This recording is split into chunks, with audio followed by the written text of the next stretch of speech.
ब्रह्ममुरारिसुरार्चितलिङ्गं निर्मलभासितशोभितलिङ्गम् जन्मजदुःखविनाशकलिङ्गं तत्प्रणमामि सदा शिवलिङ्गम्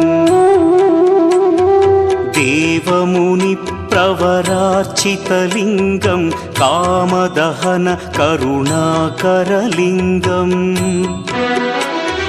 रावणदर्पविनाशकलिङ्गं तत्प्रणमामि सदा शिवलिङ्गम्